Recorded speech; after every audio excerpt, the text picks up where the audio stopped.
예, 오늘 92번째 예배 우리 하나님께 우리가 말씀을 같이 볼 부분은 출애굽기 9장 1절부터 13장 22절까지와 18장 1절에서 12절 말씀입니다. 제가 이 제목을 선으로 흐르는 하나님의 복 이렇게 주제를 정했습니다. 오늘 성경 읽는 부분이 많은데 좀 지혜롭게 좀 하도록 하겠습니다. 9장 1절부터 35절까지 말씀은 사탄은 속이는 자다 1, 그 뒤에 그러면 2가 있습니다. 먼저 다섯째 재앙 돌림병 이렇게 해가지고 또 계속 내려가거든요. 구제 굵은 말씀 위주로 제가 읽겠습니다. 이 뭐 역사의 스토리니까 어려운 내용은 하나도 없습니다. 여호와께서 모세에게 바로에게 들어가서 여호와께서 말씀하시기를 내 백성을 보내라.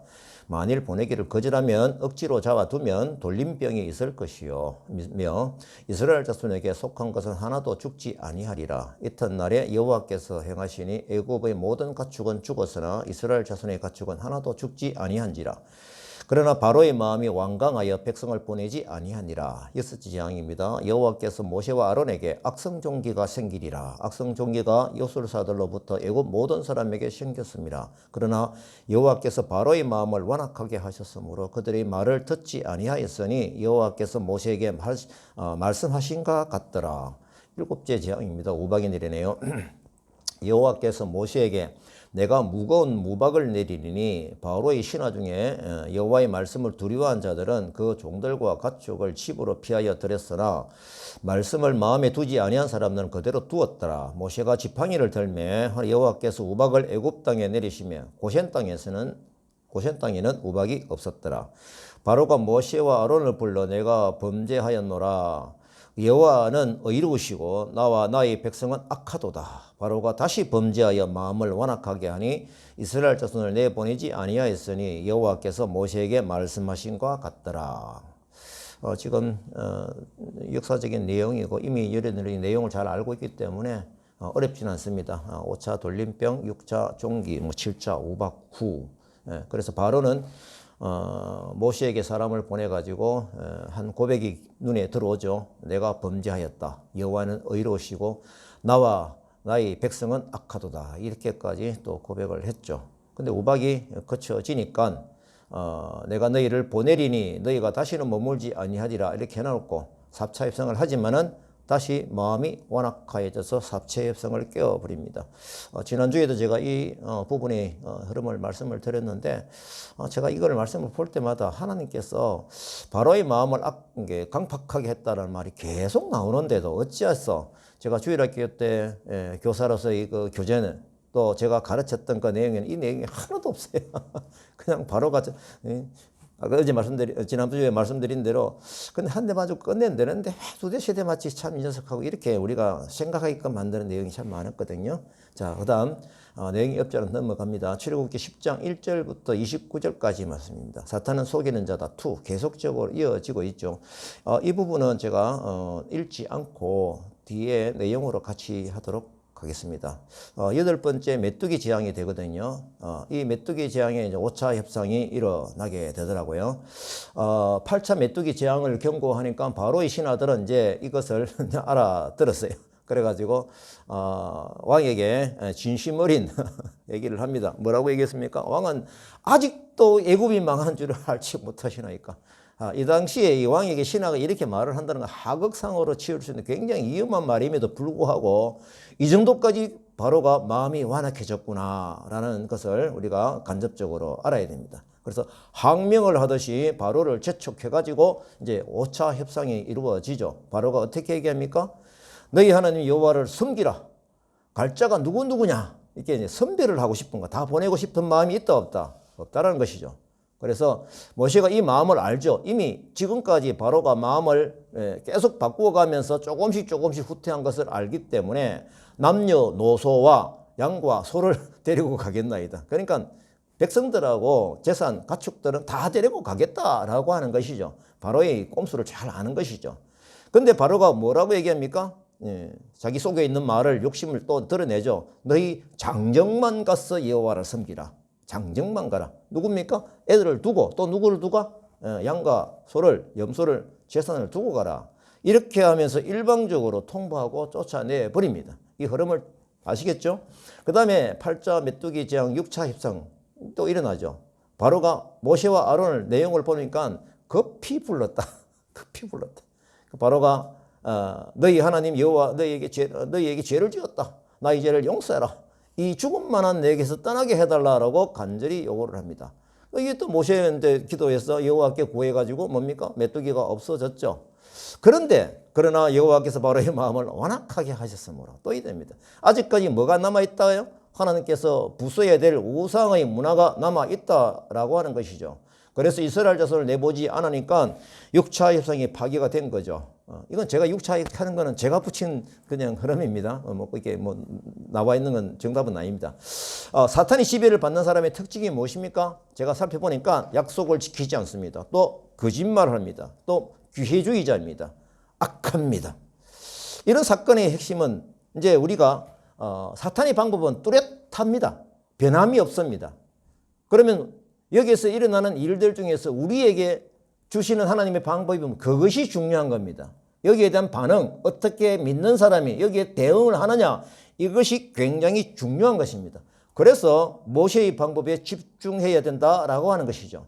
자, 모세의 대응 방법을 우리가 보십시다. 어땠습니까? 본인이 감정으로 상대하지 않았습니다.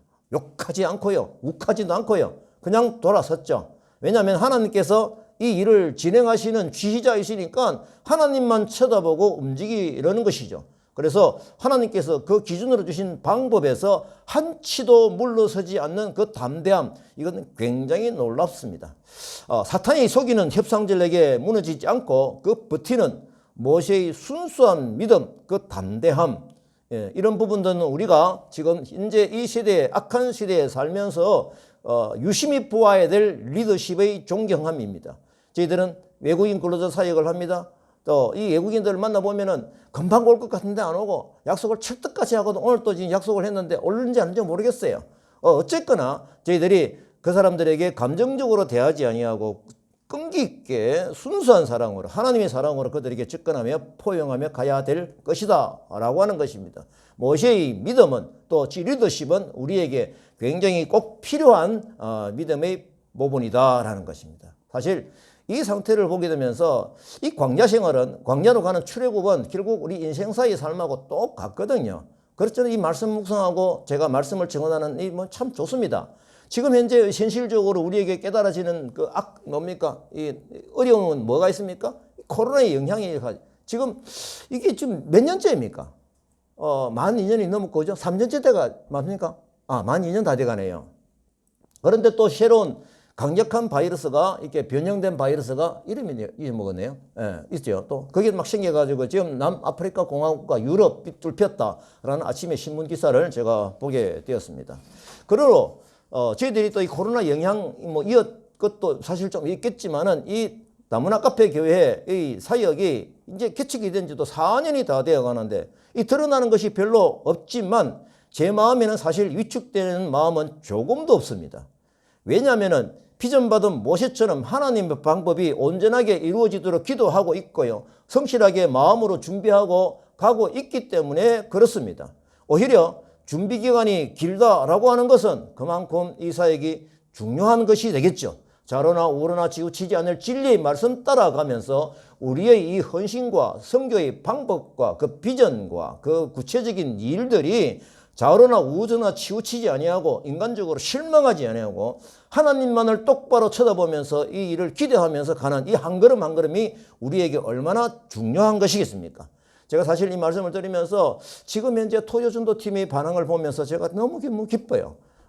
지금 4월 16일 이후로 그때 토요일에 또 2차 팀이 또 오기 시작했거든요. 그전 팀은 있었지만은 지금 몇 개월째입니까? 오래됐는데, 오전 중에 남자 팀, 리더 중에 그 동주라는 남자 친구 리더입니다. 차를 몰고 오고요.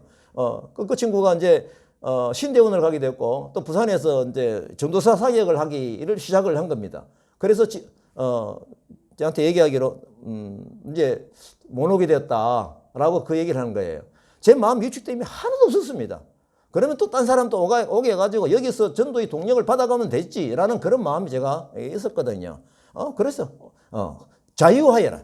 여기에 부담 느끼지 말고 여기서 있는 만큼 깨달은 만큼 너희가 살아가면서 실천하며 살아가는, 저는 다음 세대를 생각하면서 또 다음 세대를 붙여주시겠구나, 그런 마음이 자연스럽게 드는 거예요. 근데 보니까 그 아내 되는 세화라는 자매가 계속 오겠다는 거예요. 그 동료는 못 와도 남편은 못 와도. 그러니까 제가 이제 차도 없는데 어떻게 차 언제 어떻게 오냐라고 하니까 자기가 차 운전할 수 있대요. 그래서 어제는 동조가 없이 세화팀이 이제 팀장이 바뀌었습니다. 그래서 그 친구들 4명이 또 와서 같이 복음을 배우고 또 서로 나눔도 하고, 그 다음에 압살과 같이 복음 전하고, 어제는 이게 세화자매가 압살에게 복음을, 온전한 복음을 전했습니다. 이게 압살이 어제 만남으로 일단은 토요 만나면 스톱이 되거든요. 왜냐하면은 안산으로 아마 직장을 옮겨야 되는 그런 상황입니다. 그래서 어제는 만날 수도 있긴 있겠지만은 그래도 공식적으로 만난 끝이다 해서 유권사가 큰 선물을 한 7만 원 가까이 되는 옷을 하나 사가지고 옷을 입혀줬어요. 딱 먹고 좋더라고요. 예. 하지만 이 친구가 하는 얘기가 뭔 줄 아십니까? 앞으로 계속 이 부분 같이 연결하고 자기가 꼭 1, 2년 뒤에, 다시 말하면 아마 안산에서 이게 끝나고 방갈에 가기 전에 이게 꼭 오겠다라는 그런 얘기를 하고 갔습니다. 자, 이제 출애굽기 10장 21절부터 29절까지입니다. 제가 소제목을 사탄은 끝까지 버티며 유혹한다, 이겁니다. 이것도 제가 읽지 대충 한번 빨간 글씨 위주로 쭉 눈여겨 한번 보십시오. 제가 반복하겠습니다. 자, 이게 9번째 허감 재앙이죠. 이 재앙 후 바로는 지금까지 해오던 방법대로 어떻게 합니까? 모세를 급히 부릅니다. 이제 또 한 단계 더 물러섰어요. 한 단계 더 물러섰습니다. 바로가 무슨 얘기를 하느냐라고 하면은, 너희는 가서 여호와를 섬기되 너희의 양과 소는 머물러 두고, 다시 얘기할게요. 누굴 머물러 두라? 제사는 두고 가라 이거죠. 양과 소는 머물러 두고 너희 어린 것들은 너희와 함께 이 뭡니까? 장정만 가라 했던 것이 어디까지밖에 한 발 물러섰죠. 누구 간다? 어린아이와 같이 가되 제사는 두고 가라 이거죠. 양과 소는 머물러 두어라.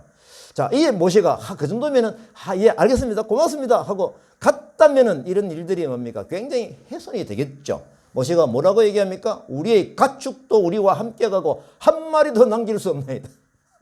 참 이때는 우리가 참 마음으로 박수를 쳐야 됩니다. 예. 바로가 뭡니까?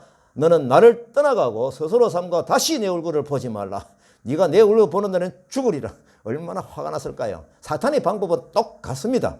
모세가 뭐라 합니까? 내가 다시는 당신의 얼굴을 보지 아니하리이다. 담대하죠. 이렇게 해서 제가 보니까 그 다음 협상이 또 결렬이 됩니다.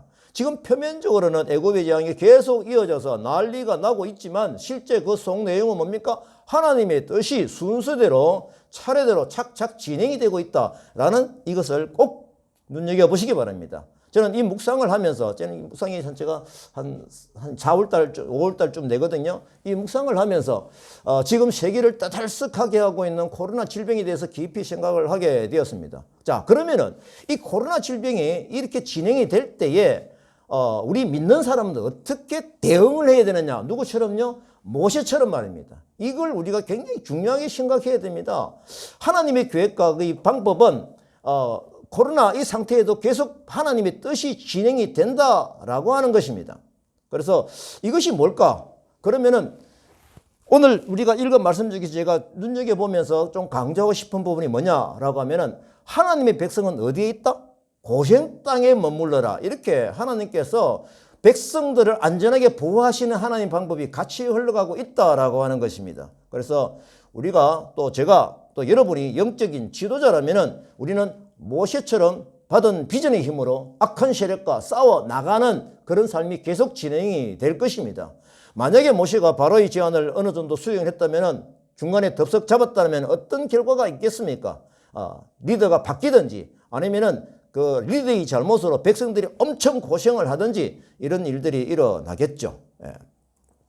자, 우리는 코로나19 전염병 이걸 통해서 하나님께서 우리에게 요구하시는 것이 무엇일까라는 것을 생각을 깊이 해보면은 정말 우리가 매주 예배 때마다 기도하는 그 말씀이 있지 않습니까? 다시 확인하겠습니다. 역대하 7장 13, 14절 말씀입니다. 우리 다 같이 읽으시죠. 시작. 혹 내가 하늘을 닫고 비를 내리지 아니하거나 혹 메뚜기들에게 토산을 먹게 하거나 혹 전염병이 내 백성 가운데 유행하게 할 때에 내 이름으로 일컫는 내 백성이 그들의 악한 길에서 떠나 스스로 낮추고 기도하여 내 얼굴을 찾으면 내가 하늘에서 듣고 그들이 죄를 사하고 그들이 땅을 고칠지라. 아멘. 분명한 하나님의 말씀이 중심을 잡고 갈 수 있는 그 말씀을 우리들에게 분명하게 주셨습니다. 그래서 우리는 하나님의 말씀의 방법대로 모세의 이 선정을 품고 이 코로나를 뚫고 나가는 하나님 방법을 깨달으며 회개기도하며 하나님 마음을 알기를 원하는 것입니다. 이 연병이 국가적으로 세계적으로 퍼져 있으니까 우리가 어떤 범위의 기도를 해야 됩니까? 나의 개인적인 잘못뿐만이 아니라 국가가 잘못한 것, 이 세상이 세계가 잘못한 그것까지도 우리가 품고 회개기도를 해야 하는 것입니다.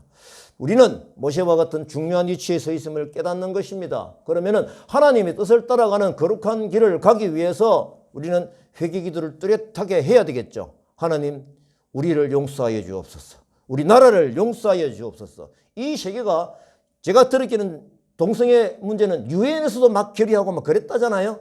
그런 세계적으로 잘못한 것, 이것을 회개기도하면서 하나님의 뜻이 땅에서 이루어진 것 같이 우리의 기도의 응답대로 이루어지게 하소서라는 기도를 계속 해야 하는 것이죠. 아까 말씀드린 대로 개인이 잘못했으면 개인이 회개기도를 철저하게 눈물 뿌리며 해야 되죠. 나라가 잘못한 것 무엇인지 적극적으로 생각해내어 이 나라가 법이 하나님의 그 질서를 훼손시키며 가는 그런 부분들을 가지고 우리가 경계하며 기도를 해야 할 것입니다. 북한 땅이 우상의 문화에 사로잡혀가지고 믿는 사람들을 핍박을 하고 그들이 악함으로 계속적으로 정치를 하고 가는 그런 어떤 백성들이 고통을 만들어내는 그런 부분도 우리가 품고 기도를 해야 하는 것입니다. 하나님께서 이 창조의 질서를 주신 것을 말씀을 통해서 분명히 깨닫고 가야 하겠죠. 모세가 하나님의 결론이 이루어질 때까지 물러서지 않았듯이 말입니다. 이제 또 말씀 봅니다. 출애굽기 11장 1절에서 10절 말씀이고 제가 짬뽀를 해서 12장 29절에서 42절 말씀입니다. 제가 소제목은 예언해 주신 대로 장자의 죽음까지 하여서 출애굽한다 이거죠. 여호와께서 모세에게 이제 한 가지 재앙을 내린 후에야 그가 너희를 여기를 보내리라. 이게 하나님 뜻이 흘러가죠. 백성에게 말하여 이웃들에게 언금 배물을 구하게 하라 하시더니 여호와께서 그 백성으로 애굽 사람들의 은혜를 받게 하셨고, 여호와께서 누구 백성입니까? 애굽 사람의 은혜를 받게 하셨고, 모세는 바로의 신하와 백성의 눈에 아주 위대하게 보였더라. 모세가 바로에게 여호와께서 말씀하시기를 밤중에 내가 애굽 가운데로 들어가리니 애굽 땅에 있는 바로의 장자로부터 몸종의 장자와 모든 가축의 처음 난 것까지 죽으리니, 그러나 이스라엘 자손에게는 사람에게나 짐승에게나 개 한 마리도 그 혀를 움직이지 아니하리라.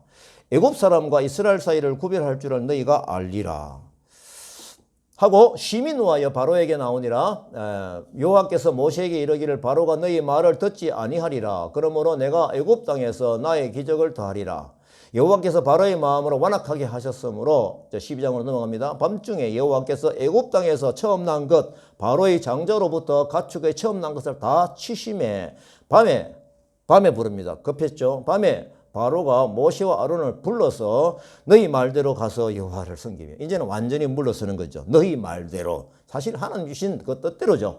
너희가 말한 대로 너희 양과 소도 몰아가고 나를 위하여 축복하라. 우리가 다 죽은 자가 되도다.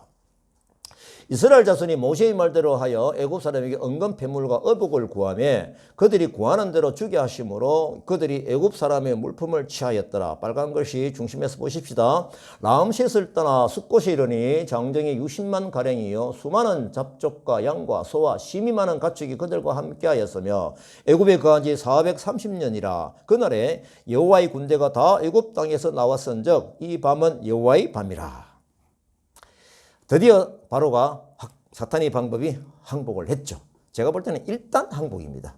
일단 항복. 사실 장자 죽음까지 그 재앙은 하나님께서 모세를 부르실 때에 이미 말씀해 주신 대로입니다. 이것이 중요합니다. 10번째 장자의 죽음을 해가지고 바로는 이제 완전히 항복을 해서 밤에 바로와 모세와 아론을 급히 불러가지고 너희 말한 대로 가라 라고 항복을 하게 되는 것이죠. 사탄은 이제 10가지 재앙이 진행이 되면서 조금씩 물러난 것 제가 말씀 중에 제가 강조를 했기 때문에 기억이 날 겁니다. 하지만 이것을 이제 전체적으로 한번 정리를 한번 해보십시다. 이걸 알아야 사탄이 속성을 알게 되고 우리의 적을, 우리를 공격하는 적의 상태를 알게 되는 거예요. 이걸 알므로써 우리가 적의 공격의 방향을 잡고 하나님 말씀에 휘둘리지 아니하고 갈 수 있는 힘이 생긴다라는 측면에서 유심히 봐야 될 내용이죠. 제가 살펴보니까 처음에는 어땠습니까? 이 땅에서 예배하라. 두 번째는 뭡니까? 너무 멀리 가지는 마라. 그 다음에 뭡니까? 너희 장정만 가라. 그 다음에 뭡니까? 너희 양과 소는 머물러 두고 너희 어린 것들은 너희와 함께 가라. 또 어떻습니까? 내 백성 가운데 떠나 너희 말대로 가서 여호와를 섬기고 너희 말한 대로 양과 소와 다 멀어가고 나를 위해 축복하라. 이렇게 구체적으로 바뀌게 되는 것이죠. 사실 이 부분도 나중에 알게 되지만은 이 바로가 일단 항복이었죠. 하나님의 방법이 승리한 겁니다. 어떤 방법으로 승리합니까? 애굽의 우상을 다 부수고 하나님의 계획대로 승리하시는 겁니다. 이것이 저는 오늘 주제를 말씀드렸던 뭡니까? 하나님의 역사는 선의 역사이다. 지금까지 선으로 이어지고 있다. 이것을 충분히 깨달으실 것입니다. 물론 사탄도 그 악함을 계속적으로 따라오다 보니까 선으로 이어지는 그 악함이 이어지고 있는 것이에요. 이 악함은 종말의 때를 갈수록 자기의 때가 다 됨을 알고 더욱 기승을 부리게 될 것입니다. 이것을 알면은 더욱 기승을 부려도 더욱더 굳건한 순종의 믿음으로 우리가 이 악함을 대응할 수가 있지 않겠습니까? 또 하나 특이한 일이 있죠. 제가 미리 말씀을 드렸던 부분입니다. 출애굽기 12장에 이스라엘 자손이 모세의 말대로 하여 애굽 사람에게 은금 패물과 어복을 구하며 이게 뭡니까? 하나님이 주셨던 방법이죠. 그들이 구하는 대로 주게 하심으로 그들이 애굽 사람의 물품을 취하였더라. 이거 정말 이상한 일이 벌어집니다.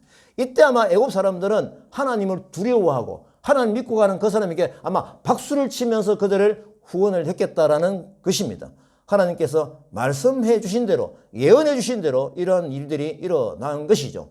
그럼 이 물품을 어디에 필요할까? 사실은 이제는 60만 대군 전체 인구가 뭡니까? 250만이 가게 되면 얼마나 많은 돈이 필요하겠습니까? 이것까지 하나님께서 챙겨주시는 겁니다. 누구이든 악한 사람의 돈을 받아가지고 이렇게 챙겨주시는 것이죠. 출애굽기 3장을 또 봅니다. 출애굽기 3장 이게 아까 뭡니까? 제가 말씀드렸던 미리 주셨던 약속이었죠. 확인하겠습니다. 강한 손으로 치기 전에는 애굽 왕이 너희가 가도록 허락하지 아니하다가 이적으로 그 날을 친 후에 그가 너희를 보내리라. 너희가 나갈 때 빈손으로 가지 아니니 함도하겠습니다. 너희가 나갈 때 빈손으로 가지 않게 하겠다는 거예요. 여인들은 그 모두 그 이웃 사람과 자기 집에 거류하는 여인들에게 은폐물과 금폐물과 어복을 구하여 너희의 자녀를 꾸미라. 너희는 애굽 사람의 물품을 취하리라. 저는 이 말씀을 보면서 제가 이건 거로는 준비는 안 했는데 갑자기 감동을 오는 게 있어요. 지금 현재 우리가 돈이 좀 필요한 때입니다. 그죠? 맞습니까? 여간이 인테리어 수리하는데 보니까 뭐 돈이 좀 많이 들어가요. 하지만 돈에 대해서 솔직히 말해서 말입니다. 아내도 그렇고 아마 우리 박 선교사님도 그럴 겁니다. 돈에 대해서 걱정은 안 합니다. 기도는 하죠. 그래서 어떻게 하나님께서 이걸 채워가시는지 이것이 보는 감격이 있다 없다? 감격이 있는 것이에요. 그래서 저는 우리가 이렇게 하나님의 그 원하시는 대로 비전대로 뭔가 하드웨어를 굳히게 나갈 때 하나님의 방법이 보이거든요. 이것이 바로 우리가 한번 굉장히 좋은 기회를 경험하게 되는 기회이다 라고 하는 것을 제가 말씀을 드립니다. 자, 그리고 이제 하나님께서 당신이 백성들을 어떻게 보호하셨는가 제가 부분적으로 초록색으로 표시를 해놓았었거든요. 이것을 지금 다시 한 번 더 전체적으로 묶어서 확인을 할 것입니다.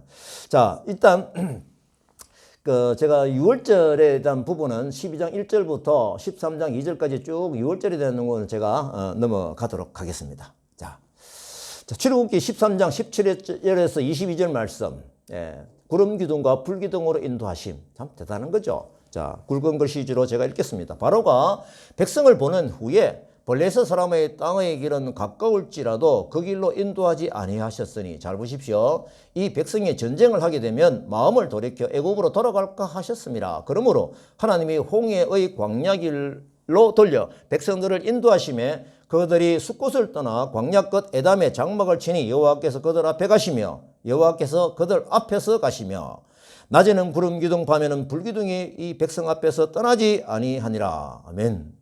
자, 이제 이 부분은 한 절씩 제가 보면서 살펴보도록 하겠습니다. 첫째, 13장 17절 말씀에 블레셋 사람의 땅이 길은 가까울지라도 그 길로 인도하지 아니하였다라는 것입니다. 이거 분명히 기록을 해 두셨어요.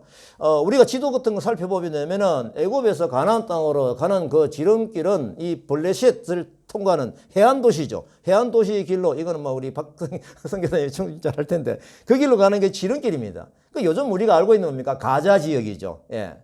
이 지중 해안길이 가게 되면은 약 한 4일 정도 걸린다고 합니다. 가까운 거리죠. 멀지 않죠. 그러나 이 길에는 누가 있습니까? 강력한 세력을 형성하고 있는 호전적인 블레셋 족속이 있는 땅이거든요. 그러면 하나님께서 그 길을 따로 빼낸 겁니다. 전쟁을 하면서 뉘우쳐서 애굽으로 다시 뭡니까? 고통을 받아가지고 다시 애굽으로 갈까라는 어떤 이런 부분들이 염려가 되는 것이죠. 사실은 백성들을 보호하는 것이죠. 당시 이스라엘 백성들은 애굽의 군사력하고는 상관이 없는 뭡니까? 노예 생활을 해왔기 때문에 군사력은 전혀 없는 상태이거든요. 따라서 그들이 전쟁을 치를 군사적인 준비뿐만 아니라 마음의 준비도 안 돼 있는 거예요. 이럴 때 막강한 블레셋 군사와 맞부딪히면 어떻게 된다? 쉽게 낙심을 하고 왔던 길 금방 다시 돌아가게 되겠죠. 오히려 다시 애굽으로 돌아갈 수 있는 그런 소지가 충분하기 때문에 이 백성들이 상황을 보고 하나님께서는 방지하기 위해서 보니까 6배나 먼 광야 길을 하네요. 광야를 가게 되면은 그 길로 인도하신 것이라고 합니다. 이것은 블레셋 하나님의 능력이 부족해서이다 아닌 것입니다. 이스라엘의 나약함을 깊이 인식을 하고 까닭에 또 어려운 사정도 뭡니까? 극히 오게 되면 감당할 시험이 안 되잖아요. 감당할 수 있는 시험 상태에서 뭡니까? 하나님의 방법을 깨닫게 하시는 그 길이 어느 길입니까? 광야 길인 것입니다. 자, 이렇게 하신 이후에는 우리가 그 뒤에 내용을 보면 알게 되죠. 시내산에서 하나님께 주시는 새 언약이 또 있지 않습니까? 그런 큰 목적들이 담겨져 있는 것이죠. 그랬죠. 13장 21절을 봅니다. 여호와께서 그들 앞에서 가시며, 중요합니다. 앞에서 가십니다. 앞에서 낮에는 구름 기둥, 밤에는 불 기둥이 백성 앞에서 떠나지 아니니라. 이스라엘 민족을 출애굽시키신 하나님께서는 그들의 약속하신 가나안 땅 도착할 때까지 뭡니까? 계속적으로 인도하시는 구체적인 방법입니다. 말씀드렸죠? 특히 뭡니까? 앞에서 행하사 구름기둥과 불기둥 인도하셨다 강조합니다. 자, 이제 하나님께서 이 과정은 하나님이 당신이 백성들을 적극적으로 인도하고 보호하신다는 사실을 구체적으로 보여주는 임재의 표징입니다. 낮에는 서늘한 구름기둥, 그 다음에 밤에는 뜨거운 햇빛, 이것을 뭡니까? 뜨거운 빛을 주셔가지고 따뜻한 어떤 방향, 이런 것을 주신 거거든요. 저희들이 사실은 애굽의 이 광야를 버스를 타고 여행을 한 적이 있습니다. 너무 더워요. 에어컨이 빵빵 있는데 밖에 나가면 숨이 막혀요. 그때 옆에 있던 한 집사님이 이렇게 얘기를 했습니다.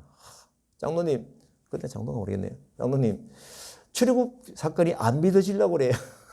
여기를 어떻게 지나갔냐, 걸어서 지나갔냐. 그 많은 대군들이 그만큼 건조한 땅이기 때문에 그늘만 있으면 너무 시원해요.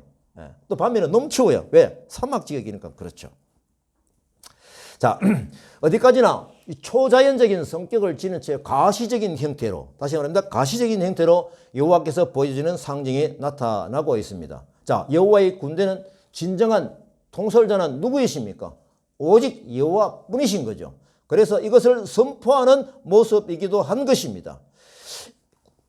이런 의미에서 불기둥과 구름기둥은 하나님을 택한 백성을 인도하는 여호와의 지팡이다. 또 전쟁에서 지휘하시는 지휘봉이다 라고 하는 것이죠. 자, 이제 출애굽기 18장 1절에서 12절 말씀입니다. 소제목은 선으로 이어지는 하나님의 복입니다. 이 부분도 이제 굵은 글씨 위주로 읽겠습니다. 이제 장인을 만나게 됩니다. 모세의 장인이며 미디안 제사장인 이드로가 여호와께서 이스라엘을 애굽에서 인도하여 내신 모든 일들을 들으니라. 모세가 나가서 그의 장인을 맞아 서로 문안하고 모세가 여호와께서 이스라엘을 위하여 바로와 애굽 사람에게 행하신 모든 일과 길에서 그들이 당한 모든 고난과 이걸 지금 간증하고 있죠. 여호와께서 그들을 구원하신 일을 다 장인에게 말하며 이드로가 애굽 사람의 손에서 구원하심을 기뻐하며 여호와를 찬송하리로다. 여호와는 모든 신보다 크심으로 그들을 이기셨도다. 자, 출애굽기 18장에서 모세가 장인 이드로를 만나가지고 출애굽 솔직히 말하면 우리가 간증을 하는 거죠. 그럼 그 내용이 무엇일까요? 지금 이제 포괄적으로는 적혀 있죠. 구체적으로 한번 생각을 해 보십시다. 바로와 협상을 하면서 뭡니까? 10가지 지향이 이르다는 과정 하면서 얼마나 열정적으로 간증을 했겠습니까? 그때마다 하나님께서 뚜렷한 당신의 백성을 보호하신 그 방법들, 이게 충분한 간증이었죠. 그리고 하나님의 보호하신 기록이 또 있습니다. 이것은 제가 이 초록색 글씨로 제가 부분적으로 보여줬던 한 곳이 제가 못 알아듣겠습니다. 예. 하나님께서는 당신의 백성들을 어떻게 또 이 과정 중에서 특별히 보호를 하셨냐라고 하는 것을 보게 되는 것입니다. 자, 먼저 출애굽기 8장 22절에 내 백성이 거주하는 고센 땅을 구별하여 그곳에는 파리가 없게 할 것이다. 이 땅에서 내가 여호와인 줄을 내가 알게 될 것이다. 이 부분은 결국은 뭐냐면은 하나님께서는 이 과정을 통해서 내가 너희의 하나님이다 라는 것을 알아라고 하는 것이죠.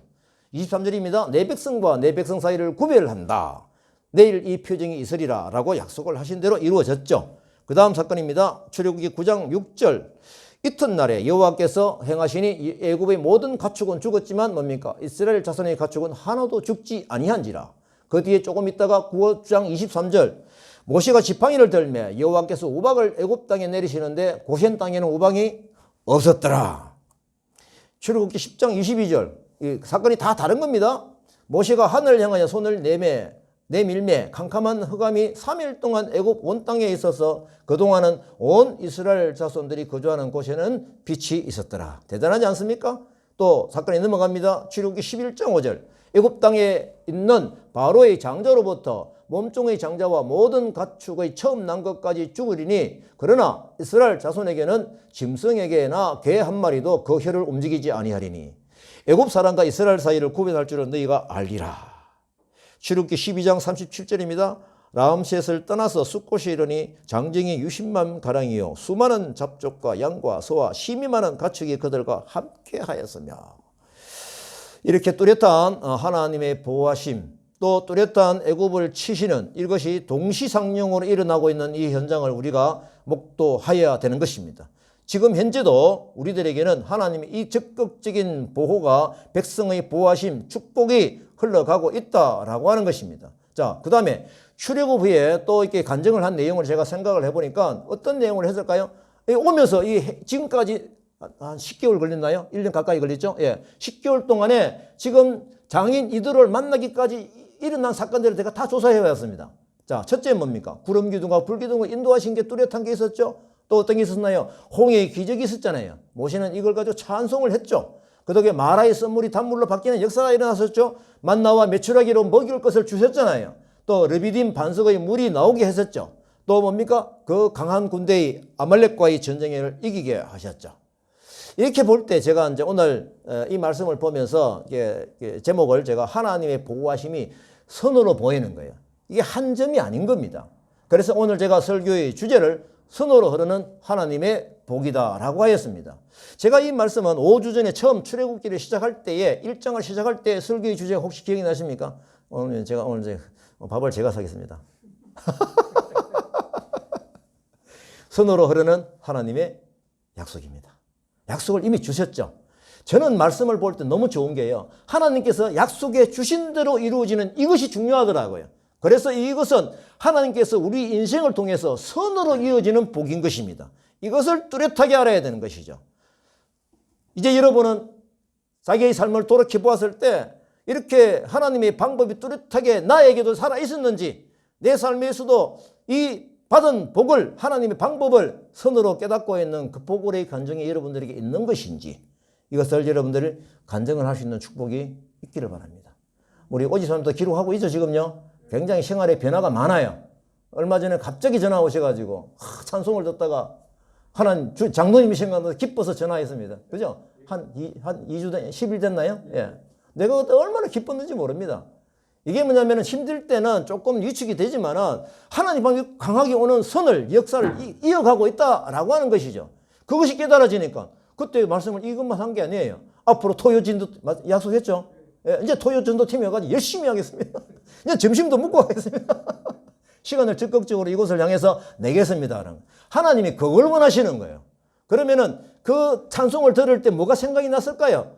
오이사님이 지금까지 하나님께서 보호를 받고 했던 그 감정이 손으로 꽉 깨달아져서 이게 감동으로 온 것 아닙니까?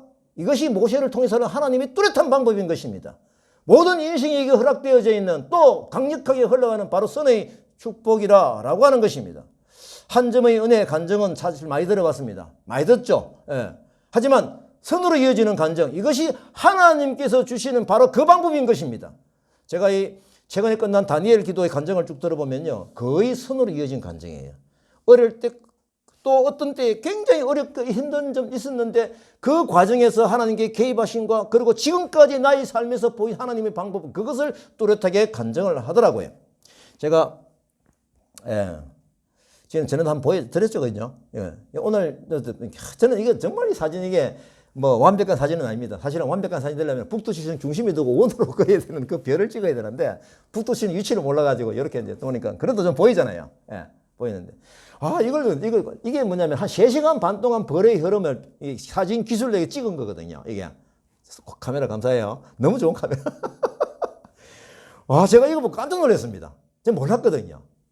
이게 보면서 제가 정말 하나님의 우리에게 주시는 방법은 우주를 질서 있게 움직이는 그 방법대로 우리 인생에 하나님 주시는 그 복은 질서 있게 선으로 이어지는 누구 중심으로? 하나님 중심으로.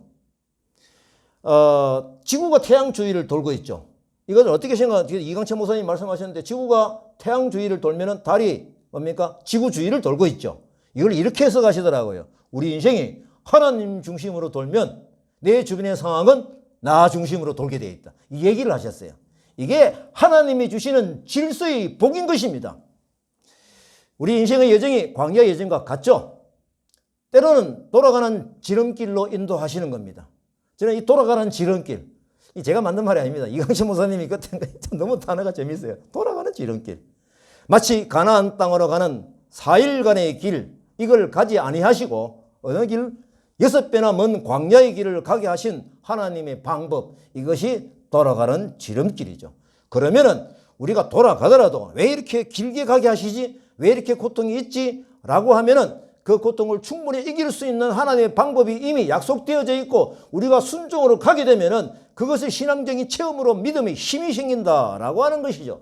그래서 앞으로 더 우리가 이 세상을 살아갈 때 리더십으로 살아가는 순종의 결과로 얻어진 하나님의 복을 우리가 시니어로서 그들에게 다음 세대에게 뚜렷하게 얘기를 할 수 있어야 되지 않겠습니까? 제가 이 말씀을 하면서 제 인생에서도 뚜렷한 간증이 늘 있거든요. 제가 부분적으로 말씀을 드렸습니다만은 제가 이걸 목사님에게 얘기 안 할 수가 없는 거예요. 제가 이걸 미안합니다. 사도행전. 바울. 바울도 그 기록을 쭉 보게 되면요. 바울의 그 간증, 선으로 이어진 간증이 있잖아요. 다메섹으로 가다 가는 그때부터의 간증을요. 아그리파 왕에서 또 총독 앞에서 또 다음 총독, 이름 내가 다 잊어먹었네 하여튼. 그 앞에 총독, 뒤에 총독, 아그리파 왕, 이렇게 해가지고 그 높은 사람들에게 다 증언하듯이 간증하듯이 했잖아요. 그러니까 아그리파 눈치채가지고 네 나라 갔다가 내본 게 뭡니까? 복음을 전하는 거, 막 심기려고 그렇게 한 적이 있잖아요. 그것이 왜 그러냐니까 믿음의 사람은 그것을 얘기하지 않을 수가 없는 거예요. 이것이 또 뭐냐? 사도행전 9장 15절에 하나님께서 다윗을 바울을 선택하시면서 바울에게 기대하시던 건 네가 이방인에게 임금과 백성과 고관들에게 뭡니까? 하나님의 방법을 선포하게 하는 그 비전이었잖아요. 그럼 왕에게 언제 얘기했습니까? 아그리파 왕에서 전도를 했지 않습니까? 어떨 때요?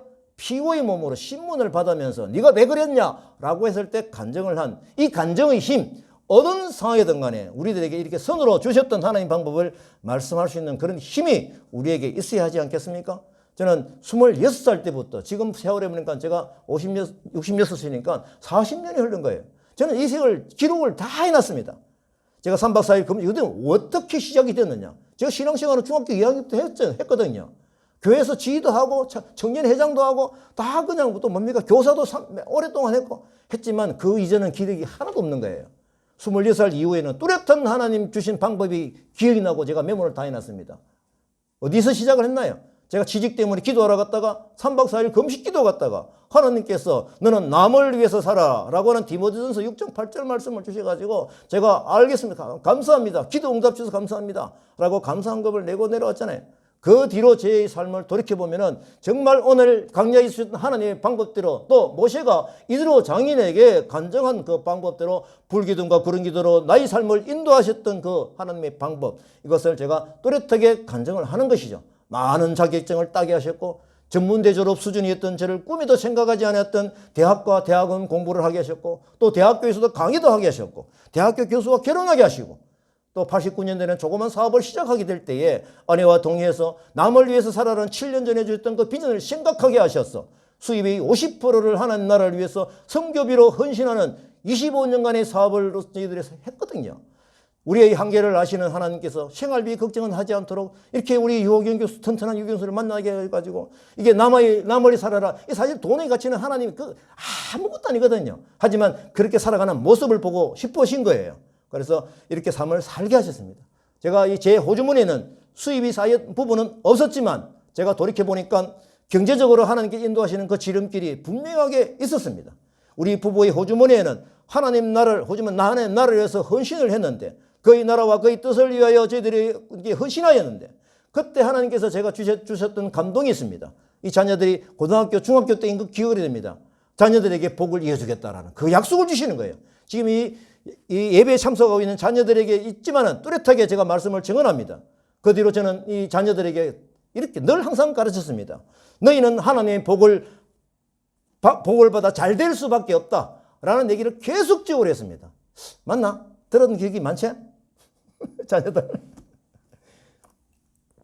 저는 지금의 자녀들의 모습을 보면서 아내와 저는 가끔 또 어제도 차 타고 가다가 어째 우리가 자녀들이 이렇게 하나님 복을 주셔서 너무 감사하다. 어제 했죠. 예, 상동 가다가 이 떠오르면 떠오를수록 그 선으로 이어지는 복이 막 너무 기쁜 거예요.